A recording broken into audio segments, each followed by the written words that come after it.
રોજ રોજ શું ખાવાનું બનાવવું એ પણ હેલ્ધી. જો ઘરમાં કોઈ ડાયટ કરતા હોય તો પણ હેલ્ધી ખાવાનું પસંદ કરતા હોય તો એના માટે બાળકો માટે તો ખૂબ જ હેલ્ધી એવો નાસ્તો. તો હું આને સ્ટફ્ડ પોકેટ ચિલ્લા કહી રહી છું. તમે એને સ્ટફ્ડ ઢોસા પોકેટ પણ કહી શકો. આથાની ઝંઝટ વગર દાળમાંથી આપણે આ નાસ્તો બનાવીશું.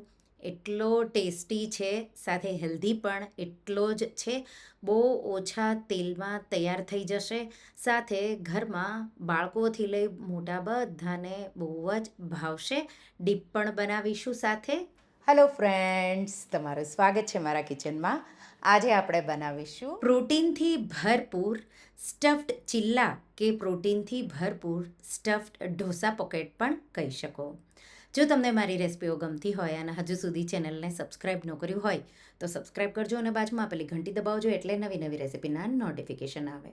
તો સૌથી પહેલાં બેટર બનાવવા માટે રાત્રે જ અડધી વાટકી ભરી મગની દાળ, 2 ટેબલ સ્પૂન તુવેર દાળ, 2 ટેબલ સ્પૂન અડદ દાળ અને 2 ટેબલ સ્પૂનથી થોડી ઉપર મેં ચણાની દાળ લીધી છે. બધું મિક્સ કરી એકદમ સારી રીતે ધોઈ, જો ટાઈમ ન હોય તો 1 કલાક જેવું પલાળવાનું, નહીં તો તમારે પૂરી રાત માટે પલાળી એને સાઈડમાં મૂકી દેવાનું. આ રીતે જો દાળ પલળેલી હશે તો તમને બનાવવાનું ખૂબ જ સરળ એવું પડશે. તો આ રીતે તમે જોઈ શકો છો દાળ અને ચોખા પલળી ગયા. અને હવે મિક્સર જારમાં એક આદુનો ટુકડો, 2 સૂકા મરચાં મેં થોડા પલાળીને ઉમેર્યા છે. સાથે પલાળેલી દાળ ઉમેરી દેશું. તો એકદમ પાણી નિતારી અને મેં ઉમેરી દીધું. તો તમે જે પાણીમાં પલાળી હોય એ પાણી તમારે કાઢી લેવાનું. હવે એમાં 1/2 ટીસ્પૂન જેટલું મીઠું, 1 ટીસ્પૂન જીરું અને અડધો કપથી થોડું ઉપર પાણી ઉમેરી સ્મૂધ એવું બેટર વાટી લેવાનું છે. એટલે તમારા ચિલ્લા કે ઢોસાનું બેટર રેડી. બહુ સિમ્પલ એવું. અને થિકનેસ આ રીતે તમારે ધ્યાન રાખવાનું છે. આવું જ બેટર તમારું હોવું જોઈએ. તો જો તમને લાગે કે બેટર પાતળું ન થઈ જાય તો થોડું થોડું પાણી ઉમેરી પછી તમારે વાટવાનું.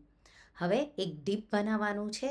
એના માટે 1/4 કપ જેટલા લીલા ધાણા, 2 મેં મોળી વેરાયટીના મરચાં, 3 જેટલી લસણની કળીઓ. આ નાસ્તો એકદમ હાઈ પ્રોટીનથી ભરપૂર બને એટલા માટે તમે કાજુ પણ થોડા પલાળેલા એડ કરી શકો. નહીં તો પછી આ રીતે 50 ગ્રામ જેટલા પનીરના પીસ કરી ઉમેરી દેવાના. સાથે અડધી ટીસ્પૂન જેટલું મીઠું, 1/4 કપથી અડધો કપ જેટલું દહીં.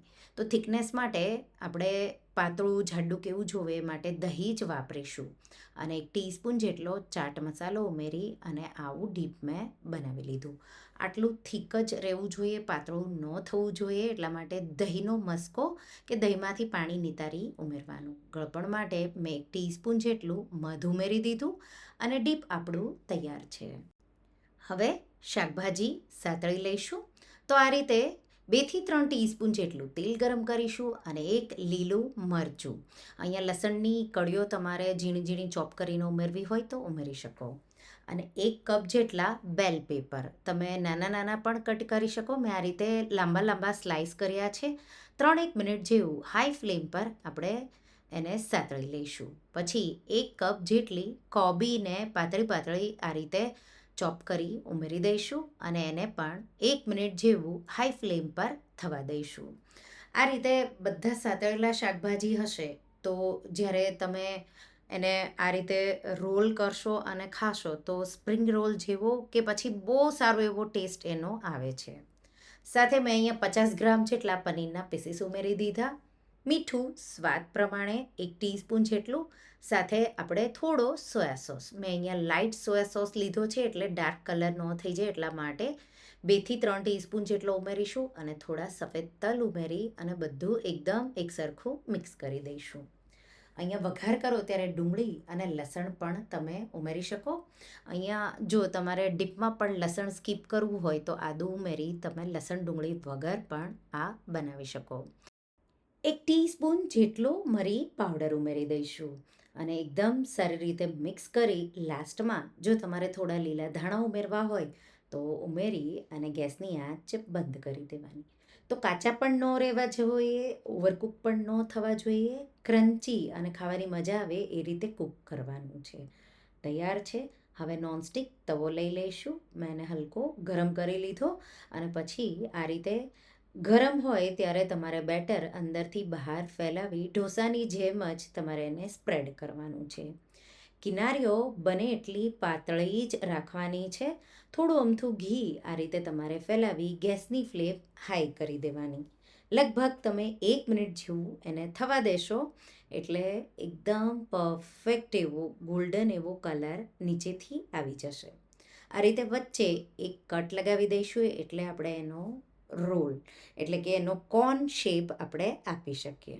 તો આ રીતે અને હલકું તમારે ઘી છે એ બધી સાઈડ ફેલાવવાનું એટલે એક સરખું ક્રિસ્પી એવું લેયર થશે. ઉપરથી આ રીતે તમને બ્રાઉન દેખાવા લાગે એટલે તમારે સ્પ્રેડ લગાવવાનું છે. તો જો તરત જ ખાવાના હોય તો આ રીતે, નહીં તો પછી તમારે ઉતારી અને પછી પણ તમે સ્પ્રેડ લગાવી શકો. ગેસની ફ્લેમ એકવાર કૂક થઈ જાય એટલે લો કરી અને આ રીતે તમારે કોર્ન વાળી અને કાઢી લેવાનું. તો સ્પ્રેડ લગાવવાથી પછી જો તમે એને કાઢશો તો એ તૂટવા કરે છે, એટલા માટે મેં એકવાર એ રીતે તમને બતાવ્યું, પણ તમારે સર્વ કરવા માટે આ જ રીતે ફોલો કરવાનું છે. તો સ્પ્રેડ કરી દઈશું બેટરને અને એકદમ પરફેક્ટ એવું. તો બધી સાઈડ એક સરખું કૂક થવું જોઈએ અને બહુ જાડું એક સાઈડ પાતળું એક સાઈડ એ રીતે ન રહે, એટલે તમારે કૂક કરો ત્યારે ફરતું ફરતું બધી સાઈડ કૂક કરી લેવાનું છે. આ રીતે કૂક થઈ જાય એટલે ચેક કરવાનું. રોલ ઇઝીલી જો આ રીતે થવા લાગે તો મીન્સ કોન તમારો આ રીતે રેડી થઈ ગયો. તો આ રીતે મેં એને શેપ આપી દીધો છે અને હવે આપણે એને બહાર કાઢી લઈશું. એ જ રીતે આપણે હજુ એક કોન આ રીતે બનાવી લઈશું અને સર્વ કરવું હોય ત્યારે જ એક એક આ રીતે કોન બનાવતા જવાના. આપણું જે ડીપ અને સબ્જી છે એ રેડી છે, એટલે આ રીતે ગરમા ગરમ તમે ચીલા કોર્ન કે ઢોસા કોર્ન લેવાનું અને સ્ટફિંગ આ રીતે તમારે ભરી દેવાનું અને જે ડીપ છે એમાં તમે આ ડાયરેક્ટ ડીપ કરો કે પછી ઉપરથી ડ્રીઝલ કરો. સારા એવા પ્રમાણમાં ટેસ્ટ જે છે એ મેઇન ડીપથી જ આવશે, એટલે થોડો તમારે ટેસ્ટમાં વધારે જ ઉમેરવાનું. ગાર્નિશ કરી અને આ રીતે તમારે એને સર્વ કરવાનું છે. તો હેલ્ધી એવું ડીપ, ફાઈબરથી ભરપૂર એવા વેજીટેબલ અને દાળનું પ્રોટીન. તો ડાયટ કરતા હોય ઓછા તેલમાં તો બને જ છે. મેં ઘી વાપર્યું છે, તમે 1 ચમચી તેલમાં પણ એક આ રીતે બનાવી શકો. એકવાર આ રેસીપી ટ્રાય કરજો અને મને કહેજો કે રેસીપી તમને કેવી લાગી. તો તમને આ રેસીપી કેવી લાગી મને કમેન્ટમાં જરૂરથી જણાવજો. અને હા, જો રેસીપી ગમી હોય તો વિડીયોને લાઇક કરજો, શેર કરજો અને મારા ચેનલને સબસ્ક્રાઈબ કરજો. અને આવી જ નવી રેસીપીઓ માટે તમે બેલ આઇકોન બટનને પ્રેસ કરજો. Thank you for watching.